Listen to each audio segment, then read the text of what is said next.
Buongiorno! Today I'll be making a chocolate ice cream tiramisu. I've decided to use chocolate as a base instead of coffee, as I want to make sure that the cake is accessible to children so that they can also enjoy it. But of course, if you prefer to use coffee instead, that's the only difference, just switch to coffee. However, before I go there, I just thought that'd be a good idea, as the channel it is now just over 8 months old, to tell you a little bit more about Tortellino. Why did I decide to create Tortellino back in November 2023? But also I received lots of lovely feedback from you guys and comments and likes. So I thought that'd be a good opportunity for me to tell you a little bit more about Francesco. And if you wish to skip to the recipe, there are chapters like in all my videos, just by all means go ahead. By now you'll have gathered that I am Italian. I come from Sicily. I came to this country in the spring of 1990. And yes, you guessed it, Julie is the reason why I'm here. We met on holiday and it was a holiday romance and we are still together. We have 3 beautiful children. Alessandro is the oldest, Roberto and Gabriella. They're all grown up, they've moved out, they all finished university and they all got jobs, and we are incredibly proud of them. I have been working as a finance professional for all of my life in the UK. I'm an accountant, what can I say? Although I cannot count, Julie will be the first to tell you that. And for the last 20 years of my career, I've been working as a finance director, operating in the social housing sector, which is a charitable sector in the UK. I turned 55 in October. And has always been the plan in my strategy that once I was 55, I would slow down and do something different, which also coincided with the children moving out, and Julie and I do something different with our lives. So in November I set up Tortellino because it's partly one of my plans in terms of what I do as I age towards retirement. I'm not retired, actually. I'm still working as a part-time finance director, and but I do more of the Tortellino stuff now than I do my day job, so to say. I think my day job is not Tortellino more than the other job. So why Tortellino? That is the next natural question, and I will be honest with you, it's a very simple answer, and that is because I want to help. I know it sounds a little bit cliche or cheesy, whatever the word is, but it's the truth. In my case, I'm not even a chef, I'm not a cook. I'm Francesco, cooking in his own kitchen. Has been cooking in his own kitchen, learned from his mum and sisters, and it is my wish to really share with anyone who is willing to learn what I do and see where it goes, really.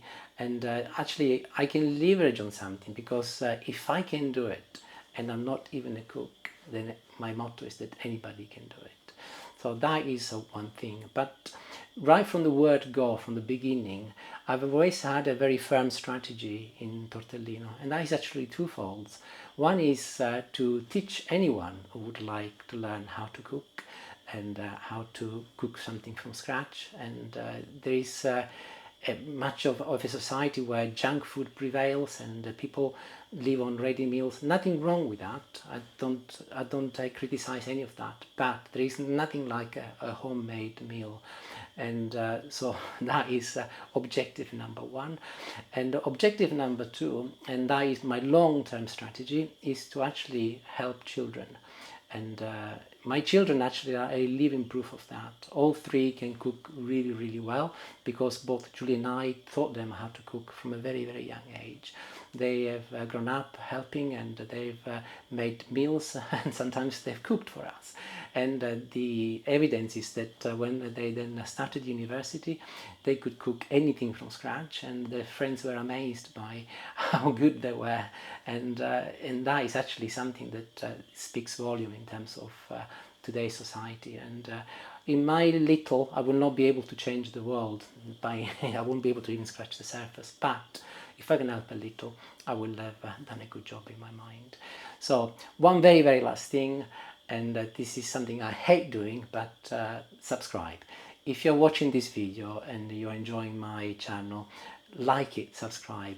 It sounds like a bit of a sales pitch, and I don't really like doing them, but also I do appreciate that there is a means to an end. Subscriptions will increase views, and views will effectively increase the reach, and it will give me the opportunity to effectively reach more people and indeed achieve my objective and strategy.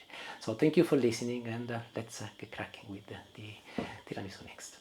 And the chocolate is exactly where I start from, by making a little chocolate sauce. Of course, you can use coffee if you prefer, as I mentioned earlier. To make my chocolate sauce, I'll add 1 tablespoon of Nutella to some milk. This is semi-skimmed milk, by the way, but you can use skimmed or whole milk, entirely up to you.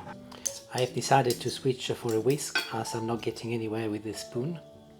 And I'll whisk it until all of my Nutella has dissolved. You can also use hot chocolate if you prefer. You do not have to use Nutella. I'm using Nutella for 2 reasons. This is the last, so the jar is empty. But also I wanted to make the cake as Italian as possible, really. Within a few minutes the Nutella has dissolved, and I have to be honest, it does actually smell a lot like hot chocolate anyway. I'll remove this from the heat now, and I want it to cool down. It needs to be cold before I can mix it with the biscuits. I'll be making the ice cream cream next, and I'll start with some fresh double cream. Please do ensure that this is cold out of the fridge. And I'll whisk it until it gets lovely and creamy.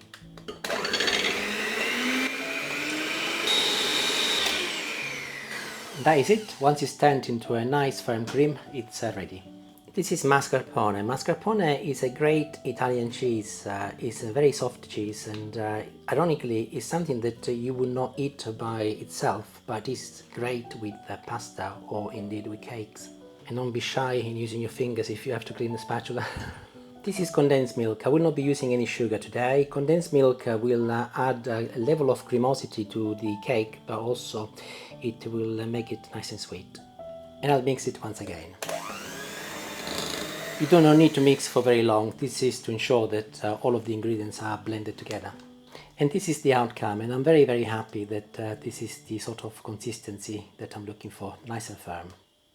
I'm not sure if I mentioned it at the beginning, but this is a very, very easy ice cream tiramisu cake to make, and I definitely fully recommend that you get your children to help you. At the moment I'm dipping some shortcake biscuits in my chocolate mix, just like you would do if you were making a normal tiramisu, but I'm not using the ladyfingers, I'm using these biscuits here. But also you can use malted milk if you like, or digestives, entirely up to you. And I'm going to be piping the cream on top of my biscuits, and I'm going to show you how easy that is. You will need piping bags. They come in plastic, and they are available from most supermarkets, amongst the nozzles as well. This is the largest I could find in my set. And what I do to ensure that I don't mess it up, I place the nozzle on top of the bag, and I leave 1 millimeter from the edge, and I mark it with the scissors, and I ensure that I cut it on a straight line.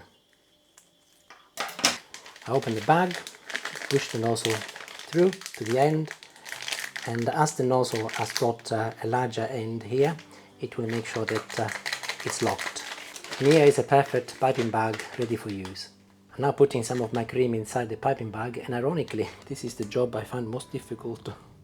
And I start filling my biscuits with cream. I'm starting from the middle because I want to make sure that they do not move.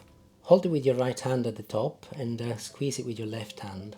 And quite weirdly, it is a very, very satisfying job. Before I move on to the next layer, I'll sprinkle a little cocoa.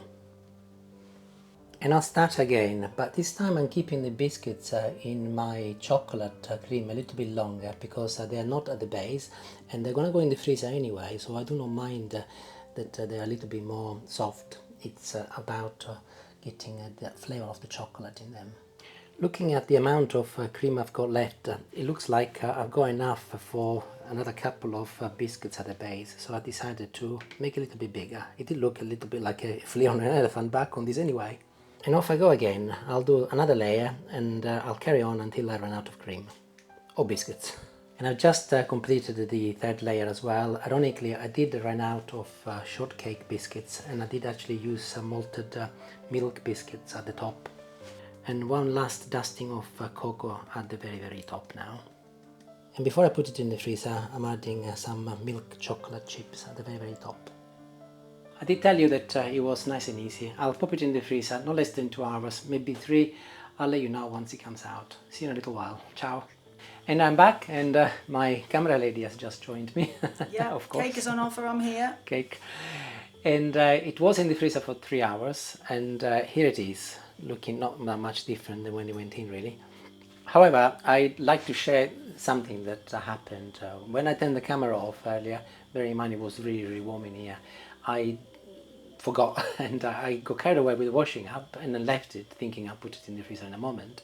I turned around and it started melting and some of the biscuit did actually wallop. And I Well, iced the cream. the cream, yes. So what I did, and I'll share that with you in case it happens to you and in case you love washing up as well. I put it in the freezer for 15 minutes and then I got it out and I readjusted the biscuits so that they were straight and then I put it back in for 3 hours and it looks okay now. So looks lovely. there you go. A I little am lesson looking forward to that trying it. a little lesson that I've just learned. In a little bit. So it has been out of the freezer now for a good 5 minutes and I'm actually chopping it where the biscuit starts and ends so that I don't have to mess it up. Be hard to cut through biscuits. Yes, and there it is actually, it's not too bad at all. Looks lovely. I can't wait to try it. I'm going to be the official taster, everybody. I'll put it on a plate and Julie Is it all mine? Julie is the official taster. The sad thing is, everybody, I could eat that. No problem. You could, you will, never mind could. Are you kidding? So Julie is going to be the official tester. She's an expert when it comes to cake. You might have already gathered that. Yeah. So Julie, we need to swap positions. Okay. Hello everybody, me again. Sorry. I'm apparently the official taster. I am looking forward to it, must be said. Let's have a go.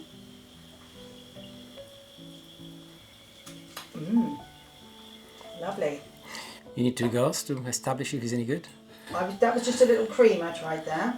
Let's have a go with the full kit and caboodle. What do you think is in it, by the way? What do you think there is in it? What do I think there is in it? That's a very good question. You know I'm terrible. My sense of smell is not good, and nor is my sense of taste sometimes. I've got to try and identify these. You will have to watch the video then. I will. Lovely. Really, really lovely. I look forward to the rest of it. Well done. And I'll taste a little. There's not that much left, everybody. Sorry about that. It's lovely. It's not too sweet. Different flavor because it's condensed milk instead of sugar. And quite light actually, and it's delicious, so definitely worthwhile making and very, very simple. Do include your children if you make this. It's fun, they will love it, and very, very easy as well. And as I said before, if you do like my channel, I would really appreciate if you were to subscribe, unless you have subscribed already, but share my videos and they will reach other people and hopefully it will help me grow it.